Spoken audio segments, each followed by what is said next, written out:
Bonjour à tous, c'est Daniel, pasteur de l'Église biblique baptiste de Charleville-Mézières. Merci de regarder notre chaîne YouTube. Ma prière, c'est que vous avez passé une bonne semaine. Ce matin, on va examiner évidemment la suite. On a vu la résurrection de Jésus-Christ la semaine dernière et on va examiner plus ou moins ce qui s'est passé après. Évidemment, il s'est révélé aux disciples et aux fidèles pendant 40 ans, pas 40 ans, 40 jours. Et ensuite, on va étudier son ascension.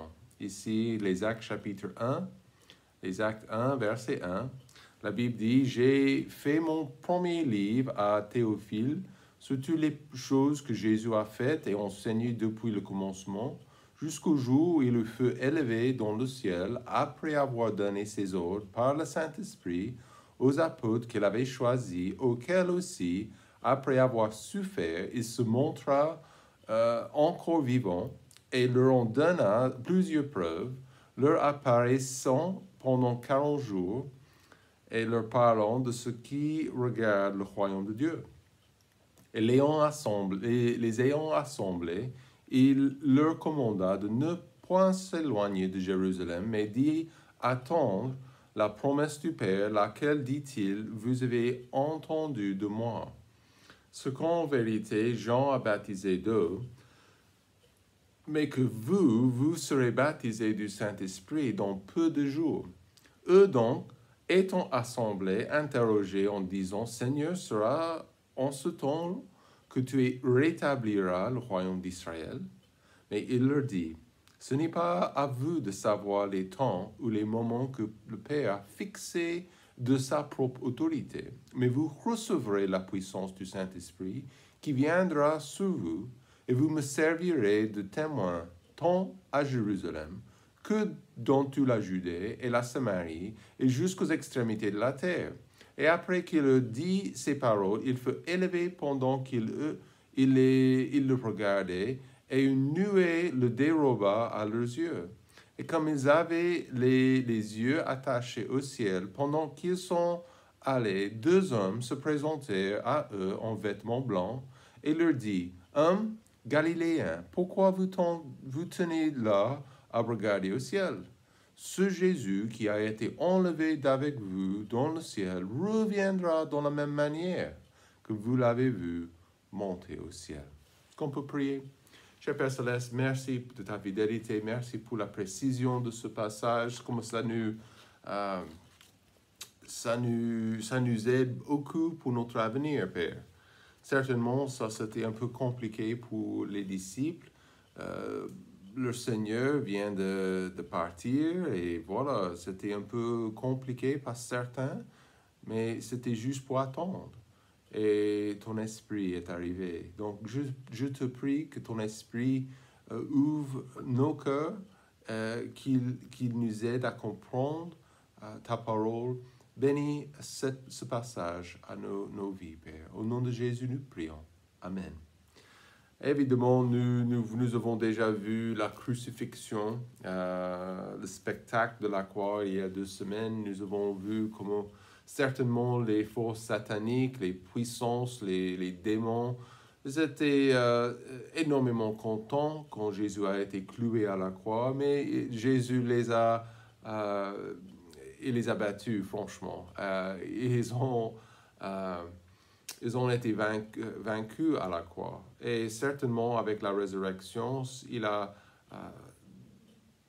répondu à chaque question humaine par rapport à Jésus. Le fait qu'il est en vie, ça change tout. Et nous avons les témoignages écrits ici dans les Écritures pour nous 2000 ans plus tard après le fait.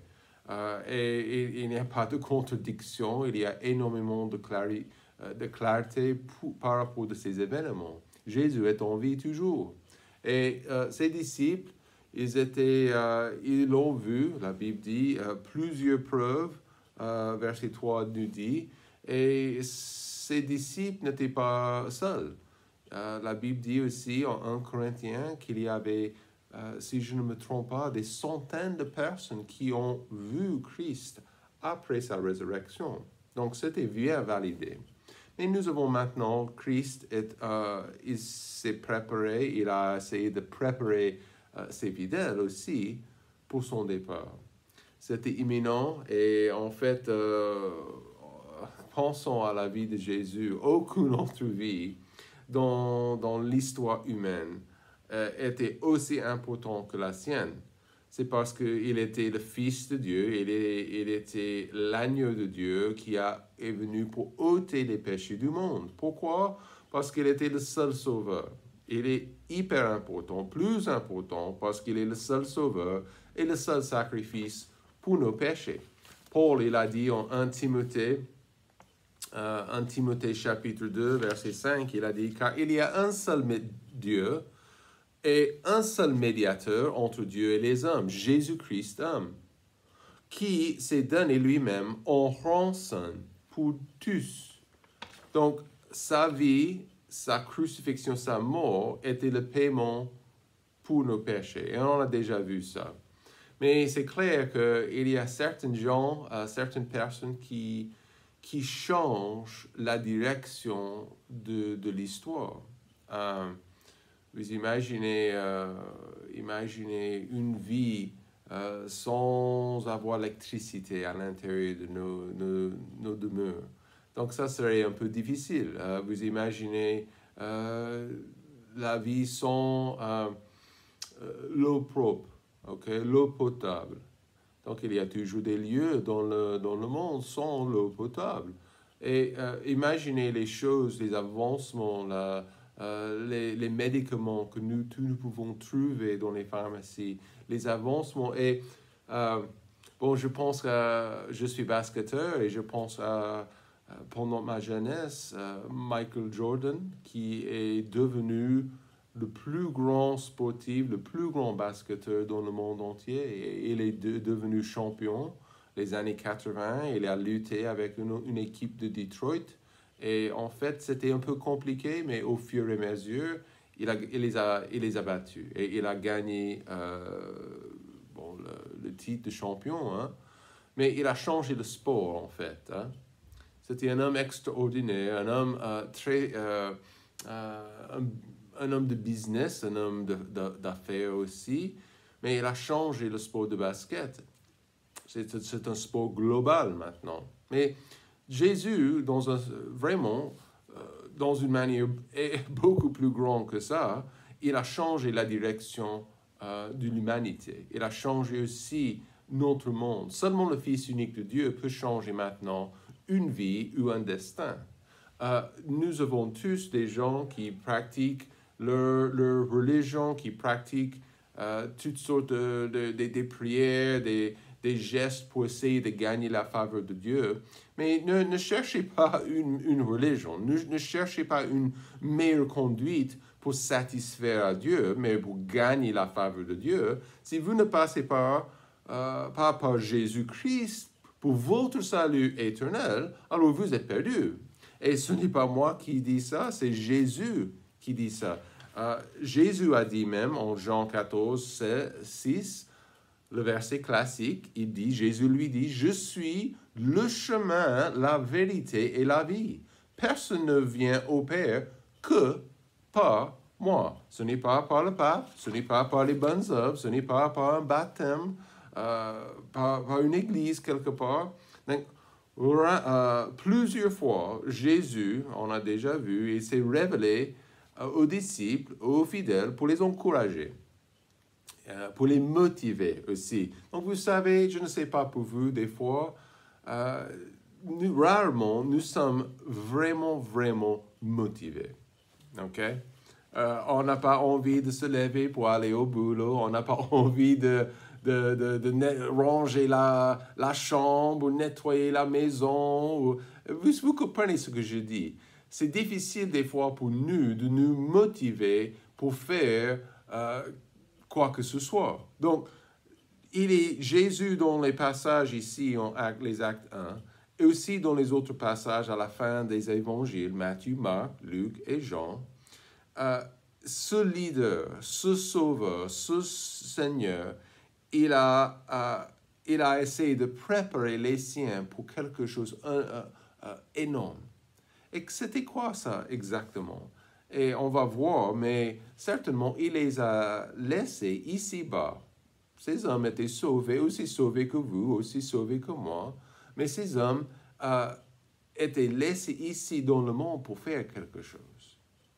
Et Dieu, il veut que nous soyons ici aussi pour ce moment dans l'histoire humaine, pour faire sa volonté ici, pour partager sa bonne nouvelle, le message de Jésus-Christ ici dans le monde. Et en fait, cette motivation est hyper importante pour notre quotidien. Et en réalité, on ne sait pas du tout ce qui va arriver dans les prochains jours, n'est-ce pas? On ne sait pas ce qui va arriver avec la guerre actuelle à l'Est. Jean chapitre 16, verset 10, Jésus a dit, il dit, « Parce que je m'en vais à mon Père et que vous ne me verrez plus. » Donc ça serait un peu bizarre d'entendre pour les disciples. Mais imaginez, il a gagné, il a été tué, il a ressuscité, et maintenant c'était le moment de rentrer au paradis, dans la splendeur, dans la gloire, avec le titre de gagnant, comme le champion. Et certainement, à ce jour-là, en rentrant au ciel, Jésus a été énormément fêté.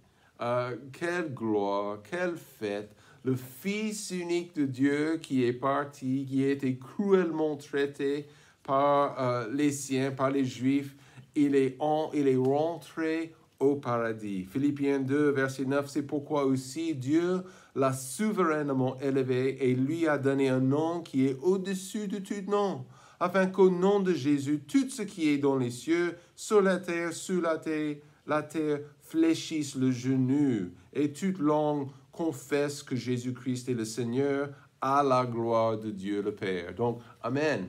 Donc, ce n'est pas étonnant, la réponse de Dieu le Père, parce que Jésus, soumis à la volonté du Père, il a tout fait pour que nous puissions connaître Dieu et pour que nous puissions être membres de sa famille. Et à ce moment-là, les disciples regardent le Seigneur. Il est avec eux, ils sont face à face avec Jésus sur la montagne, la Bible dit, et ils commencent à monter au ciel. Nous, dans nos jours, nous avons vu énormément de films, avec Superman ou les super-héros qui montent, et voilà. Et pour nous, ça semble un peu exagéré, mais peut-être quelque chose de normal. Mais ce n'était pas normal chez les Juifs à ce moment-là. Donc, ils ont regardé et imaginé. Qu'est-ce qu'il faut faire maintenant? Qu'est-ce qu'on doit faire? Comment est-ce qu'on peut s'avancer maintenant? Et c'est ça le truc pour nous, comme des croyants en 2022. Qu'est-ce qu'il veut que nous fassions maintenant? Quelle est notre motivation maintenant? Comment est-ce qu'on peut vivre une vie motivée continuellement? Certainement, tout le monde est fatigué de temps en temps, mais qu'est-ce qu'il faut faire maintenant? Jésus a essayé de les préparer pour son départ. Et vous lisez les évangiles, vous voyez ça. Mais il leur a clairement dit qu'il allait préparer un lieu au ciel, mais il rentrerait pour les chercher dans l'avenir. Donc, ça c'était il y a 2000 ans. Donc, il est toujours en préparation. Jean chapitre 14, il prépare quelque chose, un lieu, une place pour nous. Mais sa deuxième venue est imminente. L'avenir pour nous, comme des croyants, comme des chrétiens, est vraiment ça peut être une source de crainte. Pour des gens dans notre société, certainement, si vous ne connaissez pas Christ comme sauveur personnel, absolument impossible d'avoir la paix au cœur. Mais la mort, ça fait peur, n'est-ce pas? On a parlé de la résurrection de Christ, on a parlé de ça. Et si vous regardez cette vidéo et vous n'êtes pas 100% certain que vous avez la vie éternelle, ça c'est votre plus grand besoin. C'est d'avoir cette certitude dans votre cœur, soutenue par les Écritures face à la mort. C'est très très important. Si vous ne l'avez pas, vous êtes perdu. Et là, pour nous, qu'est-ce qu'il faut faire pour demain? On peut se préparer pour demain avec le texte que nous avons aujourd'hui en Acte 1. Première chose, Dieu nous donne le courage pour l'avenir. En verset 2, nous avons, et juste pour vous dire, c'était l'apôtre, pas l'apôtre, c'était Luc, le médecin, qui a suivi l'apôtre Paul dans ses voyages missionnaires, qui a écrit ce livre, les Actes des Apôtres. Jusqu'au jour, verset 2, jusqu'au jour, il fut élevé dans le ciel après avoir donné ses ordres par le Saint-Esprit aux apôtres qu'il avait choisis, auxquels aussi après avoir souffert, il se montra encore vivant. Ça serait un peu encourageant, n'est-ce pas?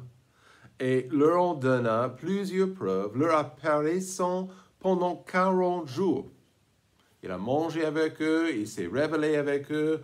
Le disciple Thomas a touché même les cicatrices dans le corps glorifié de Dieu, de Christ, et leur parlant de ce qui regarde le royaume de Dieu. Donc c'est clair que le monde veut la preuve que Dieu existe. La plus grande preuve pour moi, c'est l'existence de Jésus-Christ. Le fait qu'il a quitté le tombeau 3 jours après sa crucifixion, et ça c'était vraiment validé, sa mort. Il n'y avait plus de sang. Le centurion a même vu, il n'a pas cassé ses jambes, donc c'était validé que Jésus est vraiment mort. Ce n'était pas un coma, il n'était pas enseveli en coma, non, il est mort. Et nous savons beaucoup que Dieu existe à cause du fait qu'il a quitté le tombeau. Et nous savons que beaucoup de gens, et tristement, beaucoup de gens refusent d'accepter cette vérité. Comme des humains, nous sommes des fois têtus. Pendant 40 jours, le Seigneur était disponible. Pendant 40 jours, le Seigneur, et là, comme je vous ai dit, vous pouvez lire les passages en Jean, en Luc, en Marc. Jésus s'est assemblé avec, ils se sont assemblés et ils ont parlé. Ils ont vu les cicatrices, ils ont vu son corps. Des fois, il a disparu, fin de Luc. Il était avec ces hommes sur le chemin, il a parlé avec eux, il a même expliqué les Écritures, comment sont dans l'Ancien Testament les Écritures qui avaient des implications pour le Fils de Dieu. Et voilà, il a tout expliqué. Et voilà, imaginez, quel message que Jésus a prêché ce jour-là. Mais pendant 40 jours, ces hommes, ils ont tout entendu. Ce n'était pas une blague. Et il a vraiment ressuscité d'entre les morts. Bon, vous vous souvenez que, comme je viens de dire, Thomas, il a exigé de voir, de toucher les cicatrices de Christ, beaucoup de preuves. Et verset 3, il leur a donné plusieurs preuves. Donc, comment vivre face à l'avenir incertain? Ça, c'est un gros problème pour beaucoup de gens. Beaucoup de gens ne sont pas très, très courageux pour vivre face à l'avenir. Mais simplement, avec le courage qui vient de la confiance dans un Seigneur ressuscité. Le fait que Jésus est en vie, ça me motive et ça me donne le courage que j'ai besoin pour demain. Je n'ai aucune idée de ce que je vais voir demain. Mais je sais que mon Seigneur, il s'occupe de demain, il s'occupe de ma vie, il s'occupe de mon avenir, et je peux m'avancer. Je peux m'avancer avec courage. Les disciples étaient incertains de leur avenir aussi. Jésus a expliqué, il a dit d'attendre, mais pour préciser ce qui va arriver dans la suite, dans les années après, non. Mais plus tard, ils ont vu le Seigneur. Et ça a changé tout. Attendez, j'ai vu cet homme mort à la croix. Ça serait un choc pour ses disciples. Mais un plus gros choc de le voir après sa résurrection. Mais quel courage! Imaginez, quel courage de voir le Fils de Dieu ressuscité. Ça donnerait énormément de courage. Et vous savez, il y a un but pour ça en 2022. Ça devrait me donner le courage, me donner de la motivation pour l'avenir. Et ces hommes, ils ont parlé avec Christ par rapport du royaume de Dieu. Il s'est apparu, il s'est révélé à ces gens pendant 40 jours. Éphésiens chapitre 6, verset 10. Au reste, mes frères, fortifiez-vous dans le Seigneur et par sa force tout-puissant. Numéro 2, il faut se préparer pour demain par la puissance pour l'avenir.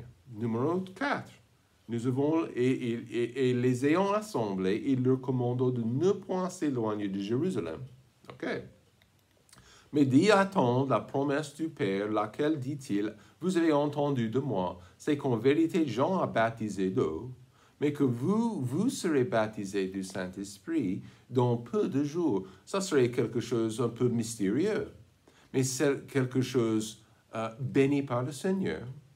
Donc maintenant, à ce moment-là, le Saint-Esprit, l'Esprit de Dieu, habiterait à partir de ce jour-là, le moment à la Pentecôte, et voilà, il serait avec eux à jamais. Verset 8, la Bible dit, mais vous recevrez la puissance du Saint-Esprit. Donc ça, c'est important, la puissance du Saint-Esprit. J'ai déjà dit que des fois, nous ne sommes pas motivés, nous ne sommes pas très, très forts dans notre cœur et physiquement aussi, mais pour demain et pour la semaine prochaine, Jésus a bien dit que voilà, mes frères, vous aurez mon esprit. En Jean chapitre 14, verset 16, Jean 14, versets 16 et 17, la Bible dit, Jésus a dit, je prierai le Père qui vous donnera un autre consolateur pour demeurer éternellement avec vous. L'Esprit de vérité que le monde ne peut recevoir parce qu'il ne le voit point et ne le connaît point. Mais vous le connaissez parce qu'il demeure avec vous et qu'il sera en vous. Donc ça dit beaucoup pour nous aujourd'hui. L'idée que le Saint-Esprit, c'est quelque chose que je dois attendre ou c'est quelque chose de spécial, que ça va arriver à un tel jour. Mais non. Au moment, la Bible enseigne qu'au moment que j'accepte Christ comme mon sauveur personnel, que le Seigneur demeure dans mon cœur. Toujours. Je ne reçois pas 50% du Saint-Esprit tel jour et des années après la deuxième partie. Non. Ce n'est jamais que vous recevez ça, l'Esprit comme ça. Il a dit, mais vous serez baptisés du Saint-Esprit dans peu de jours. Il serait en vous, Jésus a dit. Et qu'est-ce que ça veut dire? Ça veut dire que ces hommes vivraient avec une force et une puissance que seulement Dieu peut donner. La réalité, c'est que chaque chrétien a besoin de cette puissance. On a besoin de cette puissance qui vient de Dieu pour vivre cette vie. Qui peut être la mère qu'il faut? Qui peut être le citoyen ou le travailleur ou le chrétien que Dieu veut sans son aide? C'est très compliqué sans lui. Et vous savez, il y a trop de personnes, trop de chrétiens même, qui essaient de le faire sans sa force. Ces gens ne prient jamais, rarement.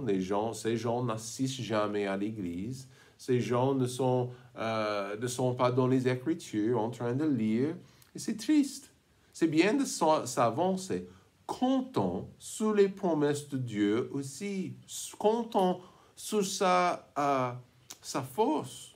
Jésus leur a rappelé de sa promesse et c'était à eux de lui faire confiance. Et c'était à eux de s'obéir, de rester à Jérusalem.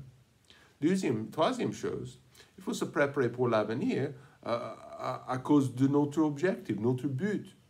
En verset 6, la Bible dit, « Eux donc étant assemblés d'interroger en disant, Seigneur, sera en ce temps que tu rétabliras le royaume d'Israël? » C'est une bonne question. Il est vivant.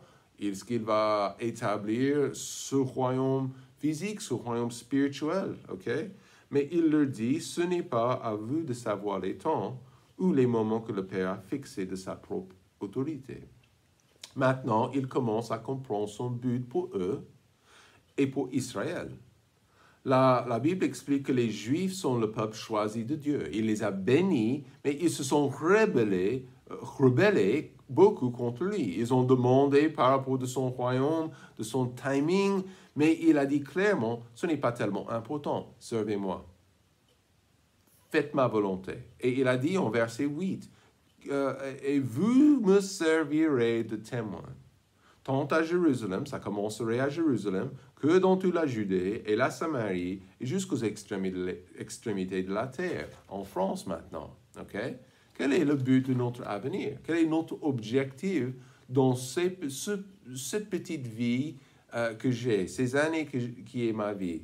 Nous ne sommes pas appelés par Jésus d'établir notre propre royaume ici-bas.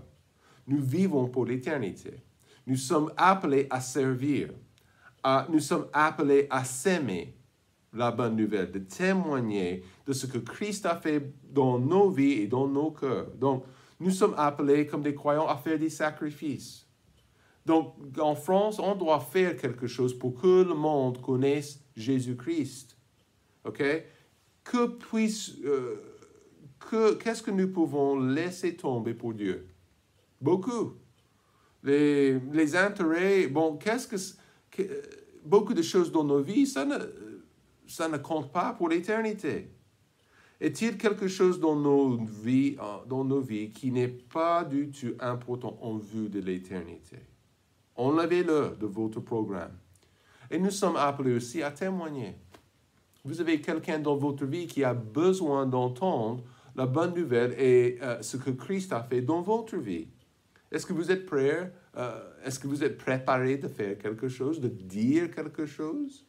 En gros, notre but pour l'avenir, c'est de servir une cause qui est plus grande que la nôtre. La cause de Christ, la cause de Dieu, la cause de l'éternité est hyper importante, urgente. Et c'est quelque chose que nous devons faire aujourd'hui. Et la dernière chose, l'espérance pour l'avenir. Jésus, les anges, Jésus, ils commencent à monter, ils sont là, et maintenant, les disciples ne le voient plus. OK? Mais la Bible dit, les anges, l'ange qui était là, ce Jésus qui a été enlevé d'avec vous dans le ciel reviendra de la même manière que vous l'avez vu monter au ciel. Ça, c'est notre grande espérance, n'est-ce pas? Je peux mourir la semaine prochaine. Mais si Jésus, c'est possible que Christ peut revenir la semaine prochaine. Et ça serait cool. Je serais content de voir mon Seigneur, de laisser tous les misères, les problèmes, les difficultés, les factures dans notre monde. Il peut revenir. Combien de personnes vivent sans espérance aujourd'hui?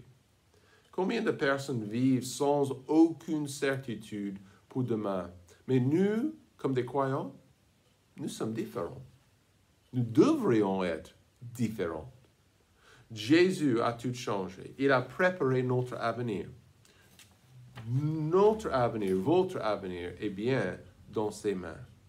Je vous encourage aujourd'hui, si vous avez des doutes, vous avez des craintes, vous avez des incertitudes, quoi que ce soit, confiez toutes ces choses aux mains du Seigneur. Mettez votre avenir dans les mains capables de Dieu et il ne va pas vous laisser tomber. Il va vous soutenir et il va vous rendre très, très stable. Et ça, c'est vraiment ce que nous voulons faire. Nous voulons. Donc, passez une très bonne dimanche et que Dieu vous bénisse.